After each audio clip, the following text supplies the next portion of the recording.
Hello, my dear students. This is Geeta Medinsky. I welcome you to this session 4 on topic chromatography. The subunit is thermogrammetric analysis. In the previous class, we had already discussed about the types of chromatography and flame photometry.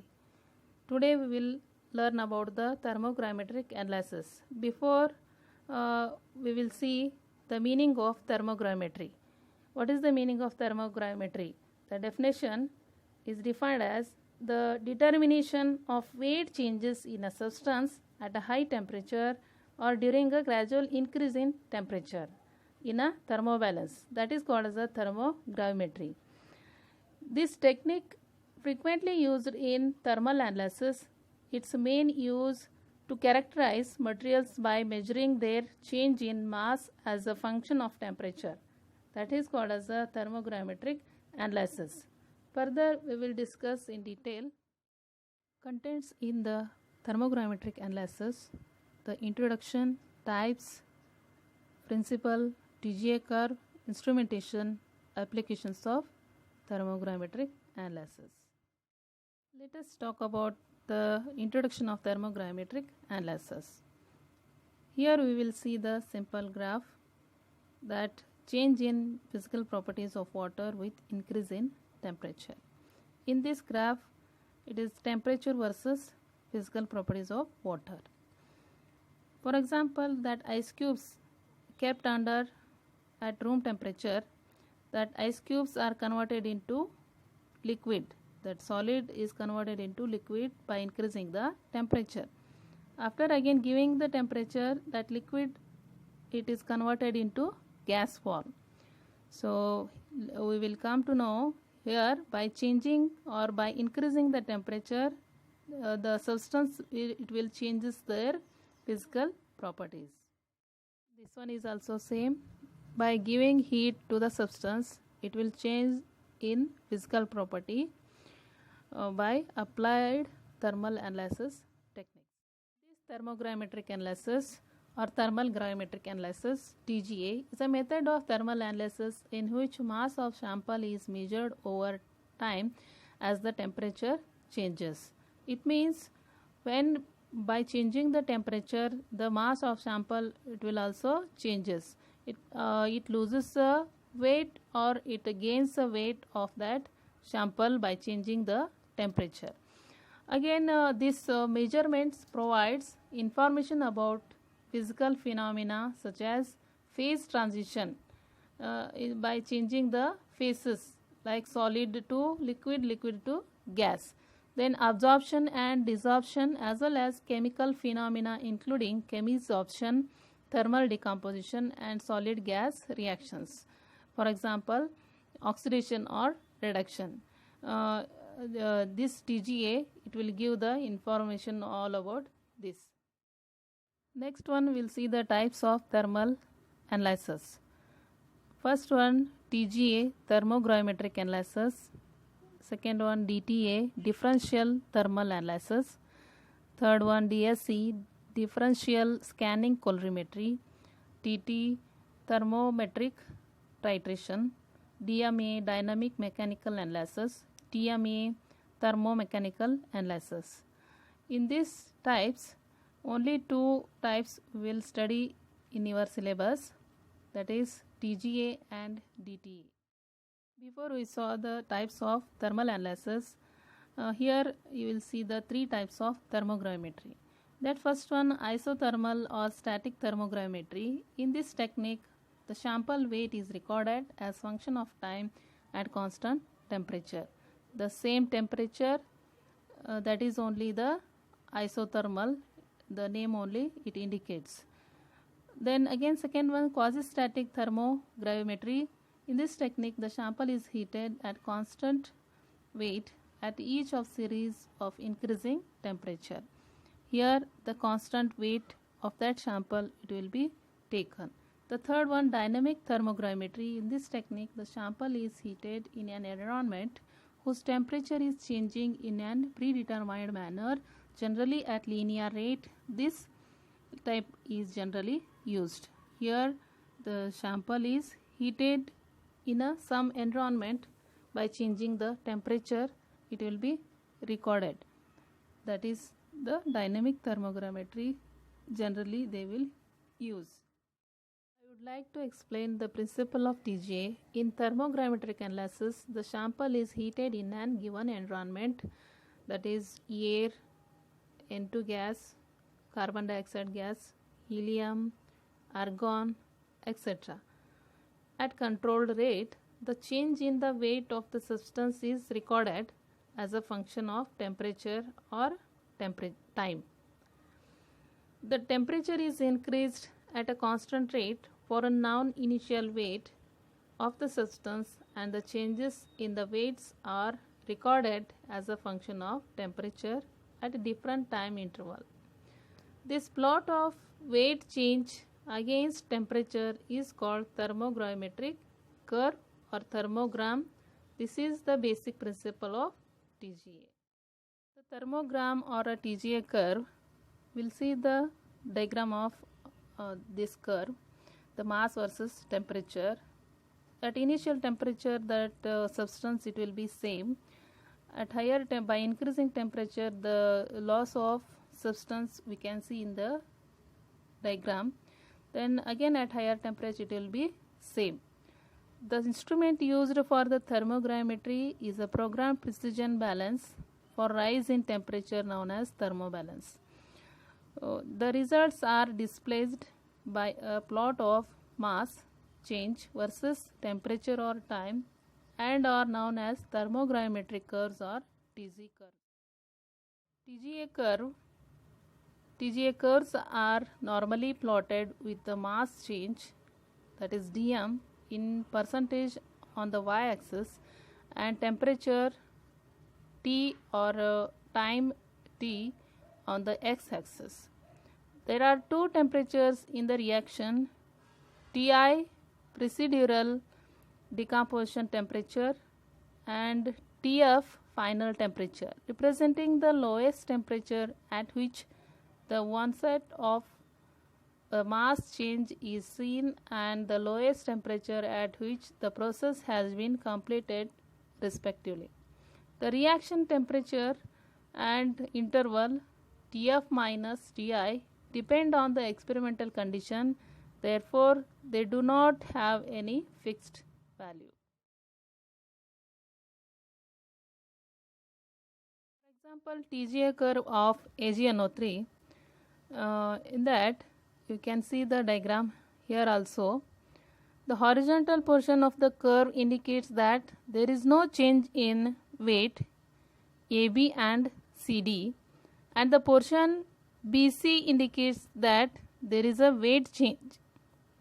The weight of the substance AgNO3 remains constant up to a temperature of 473 degrees centigrade, indicating that AgNO3 is thermally stable up to a temperature of 473 degrees centigrade.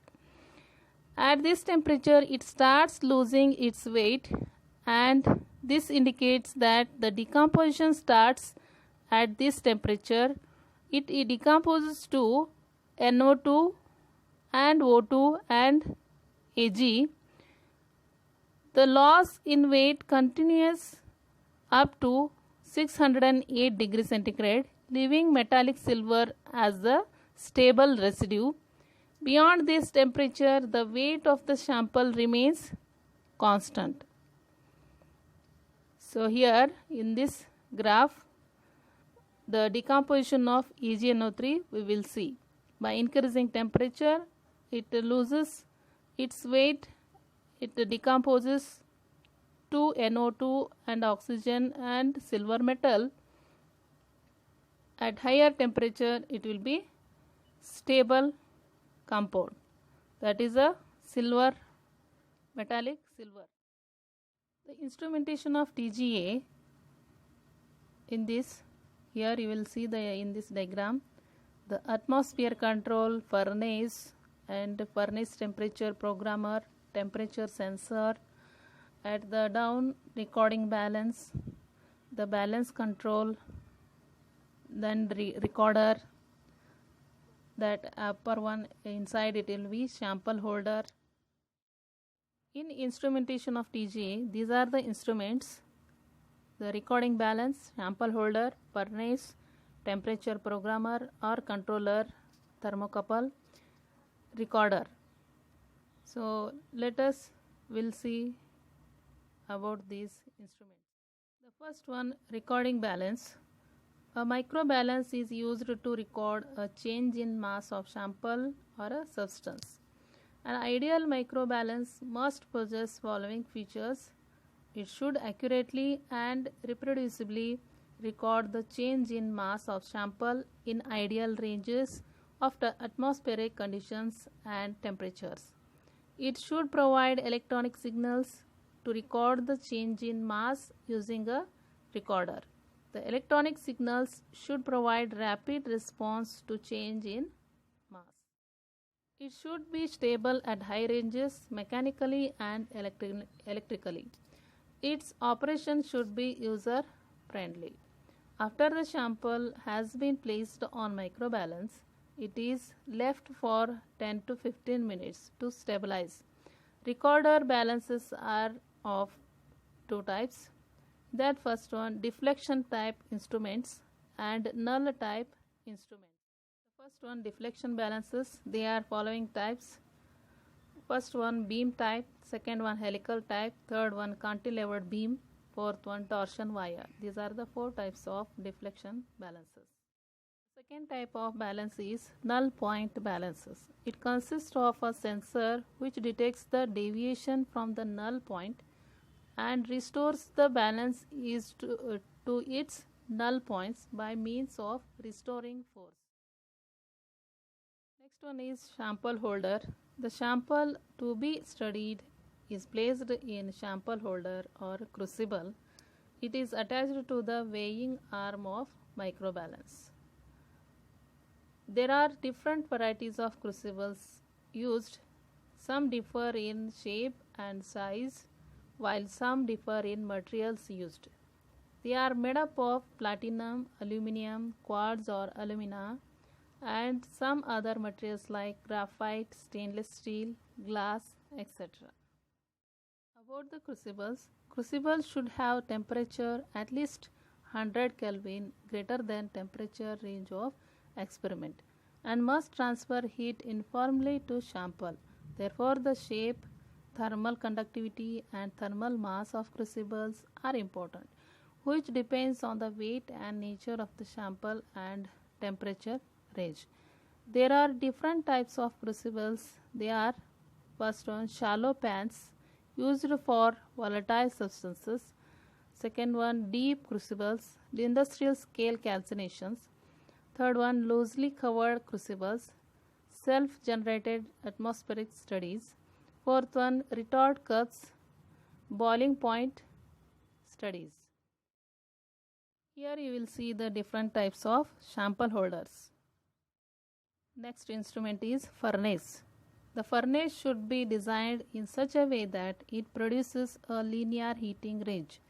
It should have a hot zone which can hold sample and crucible, and its temperature corresponds to the temperature of furnace. There are different combinations of microbalance and furnace available. The furnace heating coil should be wound in such a way that there is no magnetic interaction between coil and sample, or there can cause apparent mass change. We'll go to the next, temperature programmer or controller. Temperature measurement is done in number of ways. Thermocouple is the most common technique. The position of the temperature measuring device relative to the sample is very important. The major types are the thermocouple is placed near the sample container and it has no contact with the sample container. This is not a good arrangement where low pressure are employed. The sample is kept inside the sample holder but not in contact with it. This arrangement is better than that of A because it responds to small temperature changes. And next, C, the thermocouple is placed either in contact with sample or with the sample container. This is the best arrangement of sample temperature detection. Here you will see the diagram of that thermocouple in a thermobalance. A, B, C. The sample container is there, thermocouple is also there. At last, recorder is the instrument. In this, the recording systems are mainly of two types. In that first one, time-based potentiometric strip chart recorder. Second one, XY recorder. In some instruments, light beam galvanometer, photographic paper recorder, or one recorder with two or more pens are also used. In this XY recorder, we can get curves having plot of weights directly against temperatures. However, the percentage mass change against temperature or time would be more useful. The applications of thermogrametric analysis. From TGA, we can determine the purity and the thermal stability of both primary and secondary standard. The determination of the composition of the complex mixture and decomposition of complex or composition of complex systems. For studying the sublimation behavior of various substances, TGA is used to study the kinetics of the reaction rate constant. Used in the study of catalyst, the change in the chemical states of the catalyst may be studied by TGA techniques. For example, zinc chromate is used as a catalyst in the synthesis of methanol. Analysis of the dosage for oxidative stability of materials, estimated lifetime of a product. TGA is often used to measure residual solvents and moisture, but can also be used to determine solubility of pharmaceutical materials in solvents. The effect of reactive or corrosive atmosphere on materials, moisture and volatiles contains on materials. These are the uses or applications of TGA. Okay, all of you understood about the thermogrametric analysis. We'll see in the next session electrogrametry. Thank you, students. Thank you very much.